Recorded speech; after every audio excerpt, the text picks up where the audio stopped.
Imagine stepping onto a plane, settling into your seat, and closing your eyes for a quick nap. A few hours later, you wake up thousands of miles from home.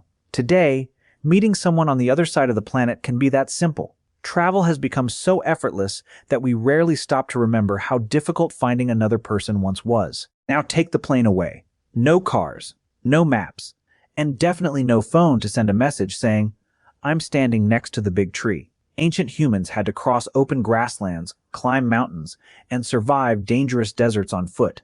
And finding other groups was not just a social convenience. If a small community became too isolated, it could run out of potential partners, lose genetic diversity, and eventually disappear. So how did they find one another in a world so enormous that every mountain could look the same and one wrong turn could get you killed? Here's where it gets interesting. Ancient humans may not have had GPS, but they turned the sky, rivers, animals, and even ordinary rocks into one enormous navigation system. The answer begins with a strange paradox. The less stable the environment became, the more connected humans needed to be. Climates shifted. Water sources dried up. Herds could move away without warning. So our ancestors did not simply learn how to survive in one familiar place. They learned when to leave, where to go, and how to find others when that place was no longer safe. Around 2 million years ago, Homo erectus began moving out of Africa. Their longer legs, upright posture, and more efficient walking anatomy made long-distance travel far easier than it had been for earlier hominins. Put simply, they were among the first humans physically built to cover serious ground, and they used that ability to enter landscapes no member of their lineage had explored before. But leaving Africa did not mean they could wander in any direction they pleased. One of the most important routes was the Levantine corridor, a narrow strip of land connecting Africa with Eurasia. The Mediterranean Sea lay on one side and vast deserts on the other. Migrating groups were naturally funneled through the same passage, and when enough people passed through the same narrow gateway, sooner or later, they meet. For years, researchers imagined this route as a one-way exit from Africa. Then genetic evidence revealed a more complicated story. People also traveled back through the same corridor. Groups met, separated, migrated, and blended together again. Human expansion was never a clean line moving outward. It looked more like a constantly shifting stream of people flowing in both directions. But this gateway was not always open. During the ice ages, sea levels repeatedly rose and fell. When the oceans dropped, new stretches of coastal land appeared, creating routes that were easier to cross. When the water rose again, those paths vanished beneath the waves. The planet was constantly rearranging the map-building walls in one era, then opening unexpected roads in another. One of the clearest traces of these early journeys can be found at Ubeidia in the Jordan Valley. Around 1.4 million years ago, the region contained lakes, vegetation, and abundant wildlife. Archaeologists uncovered stone tools there that closely resemble tools found at Olduvai Gorge in Tanzania. That similarity tells us something important. These travelers did not carry only physical objects into new lands. They carried knowledge, techniques remembered, taught, and passed from one group to the next. But a stone tool cannot tell you which direction to walk. For that, humans learned to read the sky like a map. They memorized the positions of constellations, the directions in which stars rose, and the places where they disappeared below the horizon. Unlike footprints or markings on the ground, the stars could not be washed away by rain or erased by wind. Long before the compass existed, the night sky was already guiding humans across the landscape and helping them find one another. But the sky was only one part of the map. Once humans ventured onto the water, they had to learn how to read the ocean. They watched the color of the sea, the direction of the wind, the shape of the waves, and the flight paths of seabirds. A bird returning in the same direction every afternoon might mean land was nearby. Out on the open water, details that seem insignificant to us could decide whether an entire group survived. The problem was, knowing where to go did not necessarily help you find the people you were looking for. Imagine standing on one side of a valley while the rest of your group is several miles away on the other. You could shout, but your voice would quickly fade into the landscape. So humans developed a remarkable form of long-distance communication, whistling. Its high, clear tones could travel across mountains and valleys, sometimes for 5 or even 10 kilometers. And here's the strange part. A whistle did not simply mean, "I'm over here." It could carry entire sentences. By changing pitch, rhythm, and duration, speakers could reproduce the patterns of ordinary speech. Hunters could report the location of prey, warn others about danger, or guide companions through difficult terrain. Some mountain communities still use whistled languages today. The telephone had not been invented, but humans had already figured out how to make a long-distance call. Whistling still had limits, though. As distances grew, people needed something larger and more visible. That was when smoke became a long-range communication system. Fires were placed on high ground where multiple groups could see them. The shape, color, and number of breaks in a column of smoke could carry different meanings: danger, gathering, or perhaps the discovery of food. Indigenous Australians developed this method with even greater precision. They used sheets of bark to form channels that helped smoke rise in a straighter, more visible column. By choosing dry leaves, damp grass, or different kinds of vegetation, they could control its thickness and density. They could even break the smoke into separate bursts to communicate numbers. It sounds almost like digital code, except the system ran on fire, plants, and an extraordinary understanding of the landscape. But smoke vanished as soon as the fire went out. So humans began leaving messages that lasted longer. Rock carvings were not always simple decoration. They could mark routes, water sources, or places where people gathered. In the Nefa Desert, enormous camel figures were carved high into rock faces, large enough to be seen from a distance.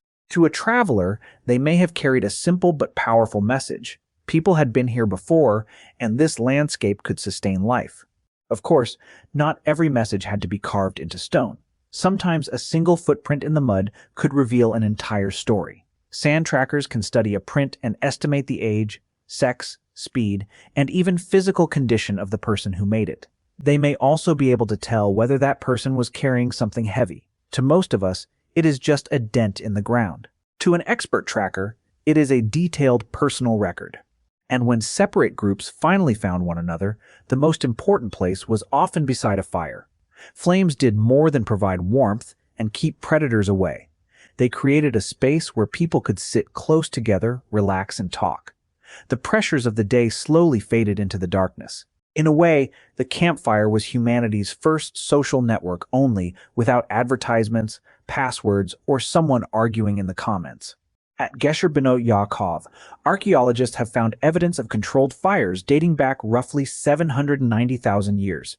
This suggests that humans were gathering around fixed hearths remarkably early. Firelight allowed social interaction to continue after sunset. More hours could now be spent talking, observing, teaching, and building relationships. And with that extra time, increasingly complex social bonds began to take shape. Around those flames, storytelling became more powerful than any smoke signal. Stories passed down rules, experience, and acceptable behavior without requiring force. Skilled storytellers were often respected because they helped the group understand what to do, what to avoid, and why certain choices mattered. More importantly, stories created shared knowledge. People did not simply know the same thing. They knew that everyone else knew it too. But people were not always close enough to simply ask, "So, which group are you from?" Around 100,000 years ago, humans began using red ochre, manganese, and personal ornaments to display identity. The color painted on your skin, the type of shell you wore, or the way beads were arranged could reveal where you came from before you said a word. Even more remarkable, some shells traveled more than 500 kilometers from their original source. Long before markets, money, or receipts existed, humans were already connected through vast exchange networks. And this is where the story becomes even stranger. Modern humans did not encounter only groups that looked like them. They also met Neanderthals. Archaeological evidence from Turkey suggests that the two populations used some of the same raw materials and produced similar ornaments over thousands of years. They were not living in completely separate worlds. They watched one another, learned from one another, and may have exchanged techniques and ideas. Those encounters have led to a controversial possibility. Neanderthals may not have disappeared simply because they were wiped out. Some of their smaller populations may have gradually been absorbed into larger communities of modern humans. Genetic evidence shows that many people alive today still carry Neanderthal DNA. Think about that for a second. A human population that seems to have vanished thousands of years ago is still present inside the bodies of millions of people. But connection required more than people. It also required memory. At Dolny Vestinice, archaeologists discovered a roughly 28,000-year-old wolf bone marked with 55 carefully arranged notches. It may have been used to count days, track possessions, or record some repeating cycle. Whatever its exact purpose, It represented an enormous step forward. Information no longer had to survive entirely inside one person's mind. Humans had begun storing memory in physical objects. Caves became another place where memory could be preserved.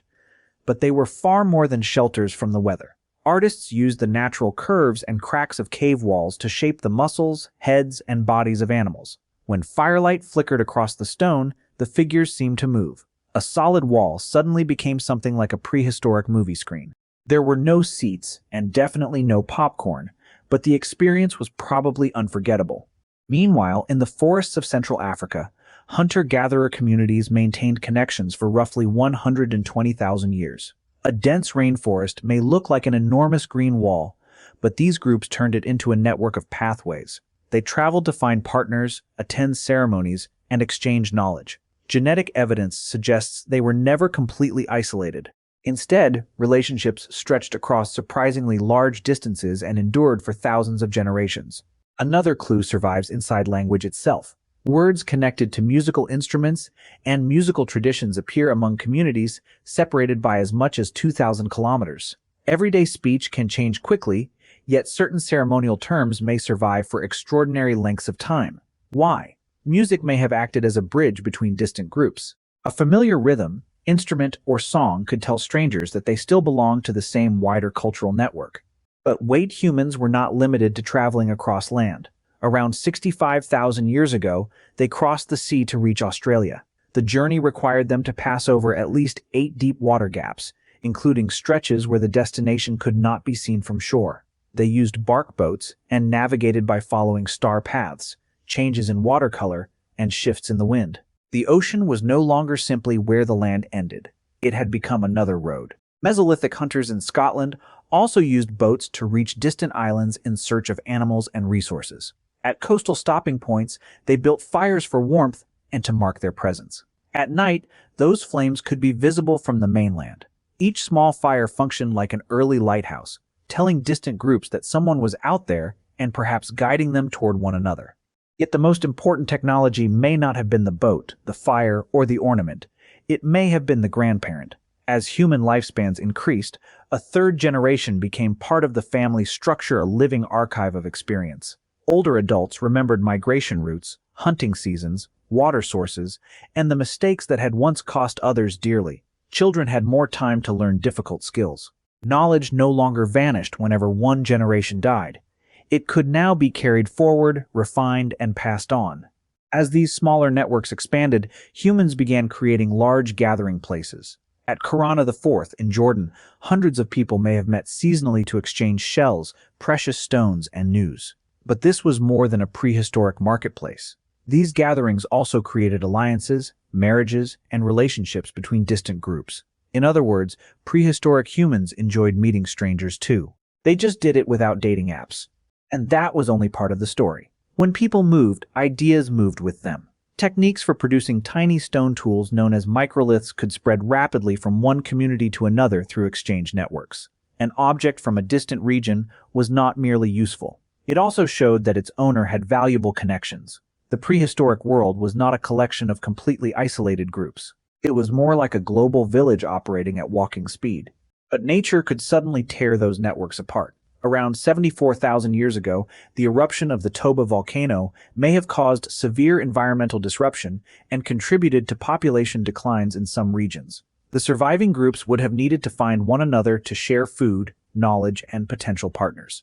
Isolation would have been a terrible strategy in a crisis like that. Unfortunately, history has a habit of placing humans in exactly those situations. At Dolny Viestanis, people also built barriers from mammoth bones to organize their living space. These boundaries helped define private areas, shared spaces, and perhaps who belonged within the community. Yet the settlement still centered around a large fire. People slept, worked, and talked nearby. It suggests that humans needed more than shelter. They needed a shared center, a place that made them feel they belonged. Caves served a similar purpose, although in a much more dramatic way. As firelight flickered, the animals painted on the walls seemed to move. Natural cracks and curves became backs, legs, and powerful muscles. Voices echoed through the darkness, making every story feel larger and more alive. It was something close to a prehistoric movie theater, Except the screen was made of stone, and the special effects were probably a little terrifying. But here's where it gets interesting. In parts of what is now Turkey, modern humans and Neanderthals occupied the same broader region for thousands of years. They hunted similar animals, used similar raw materials, and produced tools in comparable ways. None of this proves that every encounter was peaceful, but it does suggest that they did not always see one another as strange monsters. Sometimes they may simply have been very different neighbors. Every archaeological site discovered today adds another small piece to this enormous picture. From European caves and African rainforests to the deserts of the Middle East, the evidence repeatedly shows humans trying to maintain connections. We did not emerge from one isolated group marching directly into the present. Human history was shaped by many populations meeting, separating, moving away, and eventually blending together again. Think about that for a second. We began with whistles, footprints, and columns of smoke. Now we have phones, email, and GPS satellites. The technology has changed beyond recognition, but the purpose remains almost identical. Find out where other people are and figure out how to reach them. Every modern phone signal is solving an ancient problem. We are still calling across the valley, we just use a much more expensive device. Studying the past, then, does more than show us where our ancestors traveled. It reveals that adaptation and connection were essential to human survival. We learned from those who came before us, shared information with the people around us, and reached out to other groups whenever conditions changed. By preserving the memory of the past, humans gained the ability to plan for a future they had not yet seen. So the next time you meet someone from a country thousands of miles away, remember that the encounter did not begin with airplanes or the internet. It began with millions of footsteps, dangerous sea crossings, and stories shared beside a fire. Humans survived not because we were always the strongest, but because we kept finding our way back to one another. And no matter how large the world became, the need to connect never disappeared.